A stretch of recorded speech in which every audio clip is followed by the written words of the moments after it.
Assalamualaikum warahmatullahi wabarakatuh. Bismillahirrahmanirrahim. Alhamdulillahirabbil alamin.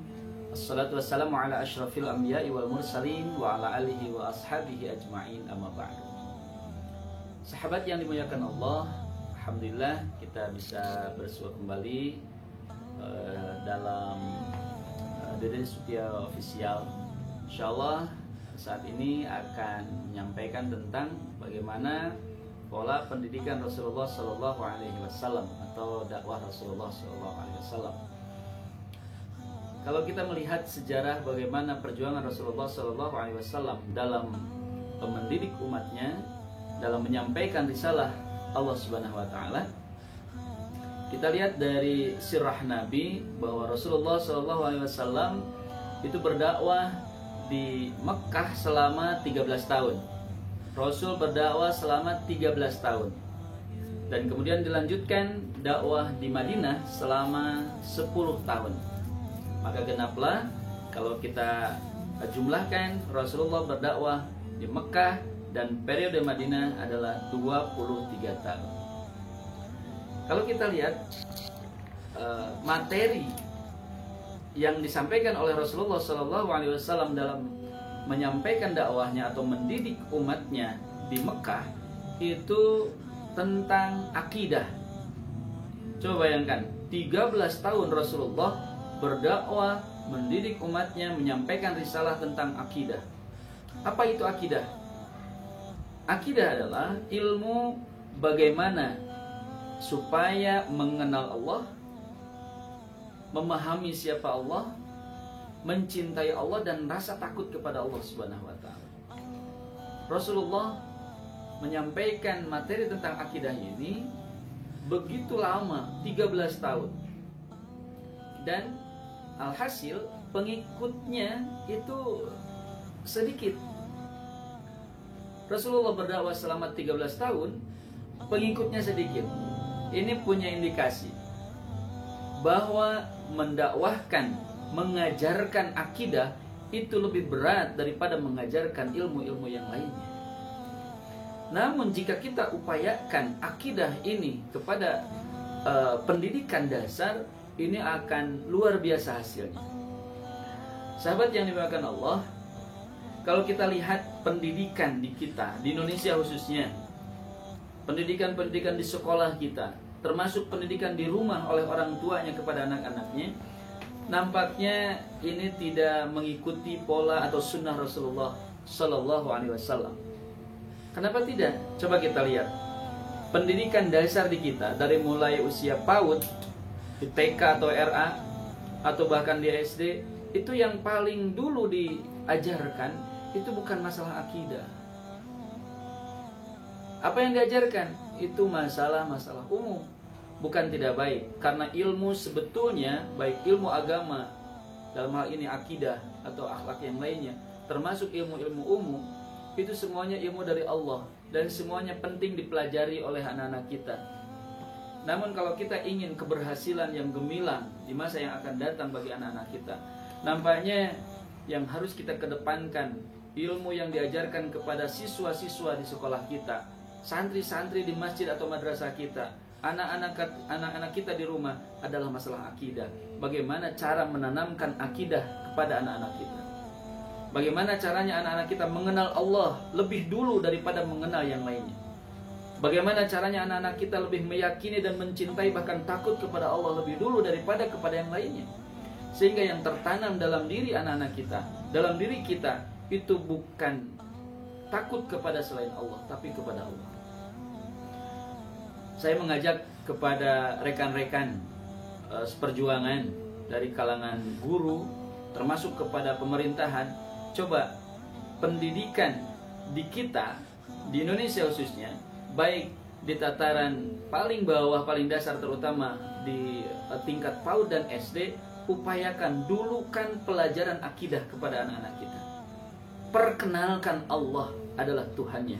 Perkenalkan bahwa Allah lah zat yang harus ditakuti, Allah lah yang harus diibadahi. Kenapa? Karena kalau sudah tertanam keyakinan kepada Allah, kecintaan kepada Allah, rasa takut kepada Allah, ke depan dia mau menjadi apapun, Dia mau dibungkus dengan baju putih menjadi dokter kah?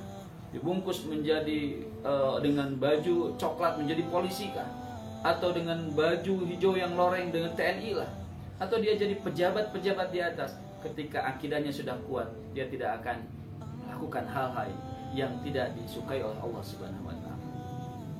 Didiklah akidah kepada anak-anak kita sebagaimana Rasulullah SAW mengajarkan akidah kepada umatnya, kepada masyarakat jahiliyah. Sahabat yang dimuliakan Allah, tentunya mengajarkan akidah ini tantangannya luar biasa. Bagaimana Rasulullah mengajarkan akidah kepada bangsanya di Arab waktu itu, di kalangan orang-orang Quraisy yang punya keyakinan bagaimana ibadah mereka menyembah berhala, kebiasaan mereka. Tapi Rasul terus berdakwah. Begitu juga kepada anak-anak kita, bagaimana memperkenalkan Allah. Ada latihan atau contoh yang sederhana mengajarkan akidah kepada anak-anak kita.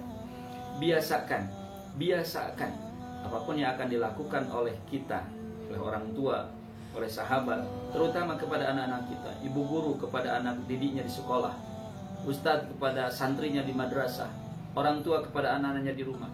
Biasakan sebelum melakukan sesuatu baca basmalah. Ketika mau mandi baca basmalah. Ketika mau memakaikan pakaian atau baju baca basmalah. Ketika mau makan, mau minum baca basmalah. Kenapa ini penting? Bismillah ini sebuah pondasi dari akidah. Pondasi dari apapun yang kita lakukan itu semata-mata karena Allah. Kita lihat di sini.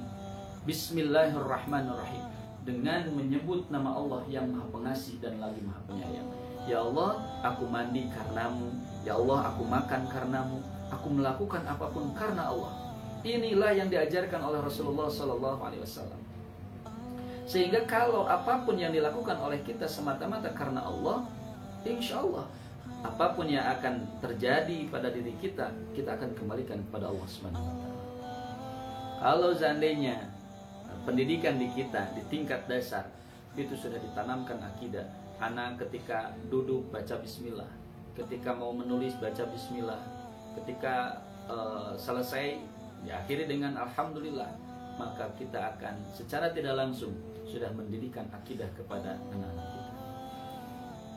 Rekan-rekan guru ataupun ustadz-ustadzah, marilah kita perkenalkan Allah kepada anak-anak kita. Perkenalkan Allah terlebih dahulu kepada santri-santri kita sebelum kita memperkenalkan yang lain. Karena inilah pondasi dari Rasulullah SAW. Yang terjadi di negara kita atau bahkan di dunia pada umumnya, mayoritas adalah memperkenalkan ilmu-ilmu umum, ilmu-ilmu keduniaan sebelum ilmu-ilmu agama atau akhirat. Sekali lagi, Islam tidak memisahkan, tidak membeda-bedakan ilmu agama dengan ilmu duniawi atau ilmu akhirat dengan ilmu dunia. Tidak. Semuanya dari Allah Subhanahu wa taala, penting semuanya. Tapi kalau kita mau mempola mengikuti ajaran Rasul, dahulukan ilmu agama. Ajarkan dulu tentang Allah, ajarkan Al-Quran kepada anak-anak kita sebelum mengajarkan ilmu yang lainnya. Semoga ini menjadi bahan bagi kita semuanya.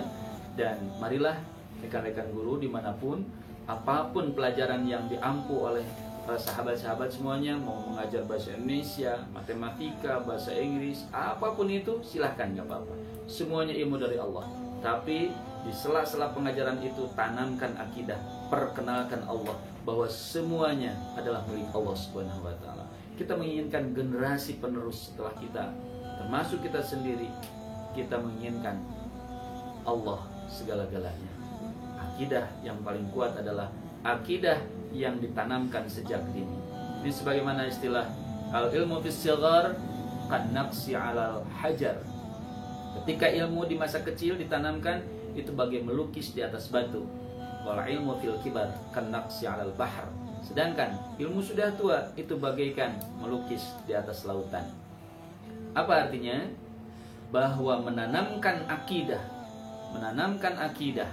meyakinkan bahwa Allah satu-satunya yang harus diibadahi dan ditakuti sejak kecil, itu akan lebih kuat, lebih kokoh dibandingkan setelah dewasa.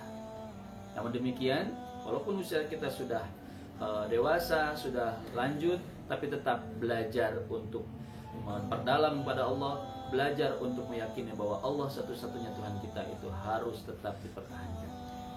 Semoga bermanfaat. Tetap kita mengajarkan akidah. Terima kasih.